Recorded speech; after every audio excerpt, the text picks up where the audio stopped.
दोस्तों पहला वीडियो आपने देख लिया होगा, ये पार्ट 2 भी आप कह सकते हैं। जालंधर में 13 साल की बच्ची हत्याकांड के लेकर नया ठीक है नई खबर सामने आई है। उसमें क्लियर से आपको मैं नॉलेज में आपको डालना चाहता हूँ। काफ़ी लोगों को पता हो, जिसको नहीं पता उसको मैं बताता हूँ कि 13 साल की बच्ची की जो हत्या कर दी गई है, हैप्पी नाम के युवक ने हत्या करी थी, जिसकी उम्र तकरीबन 45 से 50 साल के आसपास है। कहानी की सूचना इस पर जिसमें उसने कबूलनामा किया हुआ, उसने बताया था कि मेरी बच्ची के साथ इसकी बच्ची पढ़ती थी और उससे मिलने के लिए जो है इसकी माँ और इसकी बच्ची जो है यहाँ खेलने के लिए मिलने के लिए हमेशा हमारे घर पर आया करते थे। ठीक है, जिस दिन ये बच्ची उनके घर पे पहुंची तो वो अपने दोस्त से मिलने के लिए वो घर पे गई। तो वहाँ पे सिचुएशन ये बन गई कि जो जो मुजरिम है जिसने रेप किया, उसने जो है उसकी पत्नी और उसकी जो लड़की है ना, अपनी बड़ी लड़की से मिलने के लिए लुधियाना गए हुए थे।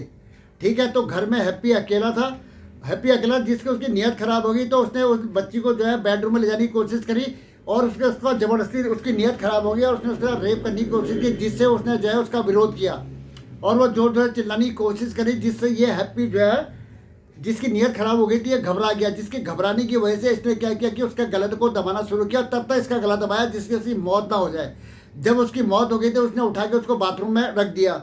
बाथरूम में रखने के बाद इसका प्लान था ये, इसके बाद इसने क्या किया कि ये गया और वहाँ एक गाड़ी का बंदोबस्त करके लेके आके उसने गाड़ी जो है अपने घर के नीचे खड़ी कर दी।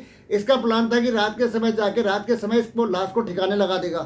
ठीक है, लेकिन ऐसा हो नहीं पाया। उससे पहले ही वहाँ की कॉलोनी के लोगों ने उस रेपिस्ट का पता करके, इस फुटेज के हिसाब से पता करके वहाँ पे जो है ठीक है वहाँ जाके ठीक उसको बाथरूम में उस लाश को जो है देख लिया, जिसकी वजह से इसको जो है बुरी तरह से इसकी मार पिटाई हुई है। जनता ने खूब मारा है। अभी आरोपी जो है हॉस्पिटल में जिसमें जहाँ उसका ट्रीटमेंट चल रहा है, बाद में इसको कोर्ट में पेश किया जाएगा।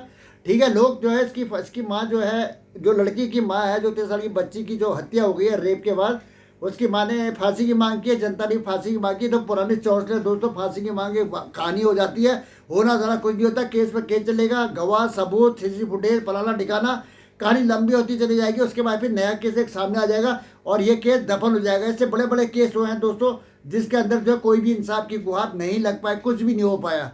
ठीक है, इससे पहले कुछ समय पहले आपको पता है कि डॉक्टर, लेडी डॉक्टर का भी रेप हुआ था। उसके बाद कितना बड़ा हंगामा हुआ। ठीक है, जस्टिस फॉर फलाना फलाना फलाना, ये सब चौंसलेबाजी अब ये जो है कोर्ट में किस समझ में आती नहीं है। केस लंबे पर लंबे चले जाते हैं। दोस्तों देखो, एक सिचुएशन देखो आप, यानी कि एक बाप की बेटी और उस बाप की बेटी की वो दोस्त उससे मिलने के लिए आती थी और उस बच्ची पे उस बंदे की नीयत खराब हो गई और इतना बड़ा कांड वो कर बैठा, जिससे वो बच्ची दुनिया से चले गई। अगर उदाहरण के तौर पे फिर बात वही आती है कि पुलिस वाले अगर सही तरीके से चेक वगैरह करते तो भंडाफोड़ हो सकता था, हो सकता है। मुझे लगता है कि जिस हिसाब से ये बता रहा ना, मेरे ख्याल से रेप के समय ही इसने जो है विरोध करने पर, चिल्लाने पर जो है उसकी हत्या कर दी।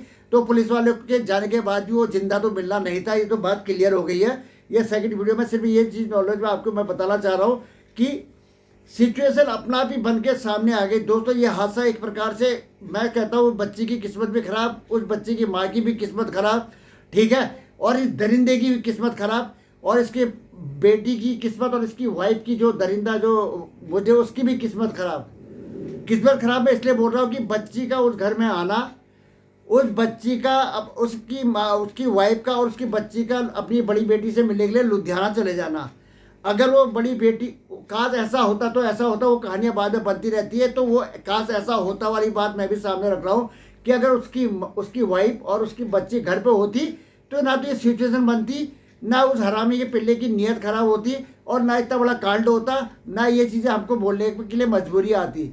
ठीक है, सिचुएशन अपना भी स्क्रिप्ट जो है कुदरत ने पहले लिख दी। यार भाई, वो साला बच्ची का उस समय जरूरी उसके घर पर जाना पता नहीं कैसे हो गया। अगर ना जाती तो भी बच जाती, ऐसा होता वैसा होता, लेकिन उसका जाना और वहाँ पे जो उसकी वाइफ का और उसकी बच्ची का ना होना, घर में उसका अकेला होना, कोई मेहमान का भी ना होना, जिससे ऐसा होता, तो सिचुएशन जो है उस हैप्पी के पक्ष में चले गए साले के, जिसकी वजह से उसकी नीयत खराब हुई और उसने कांड करने की कोशिश की, लेकिन उस पर सफल जब नहीं हो पाया तो उसने गला दबा के उसकी हत्या कर दी और लाश को बाथरूम में भेज कर रात को ठिकाने लाने की कोशिश कर लगा।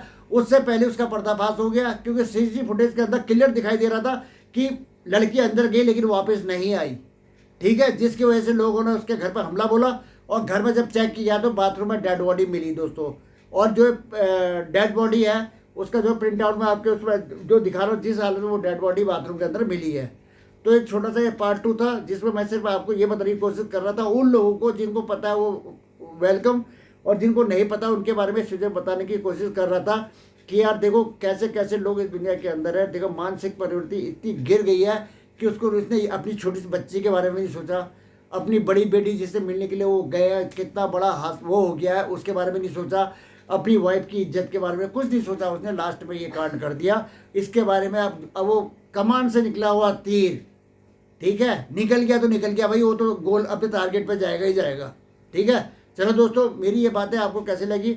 अगर पसंद आया तो वीडियो को शेयर लाइक सब्सक्राइब करते। मिलते हैं नेक्स्ट वीडियो में। जय हिंद, वंदे मातरम, भारत माता की जय।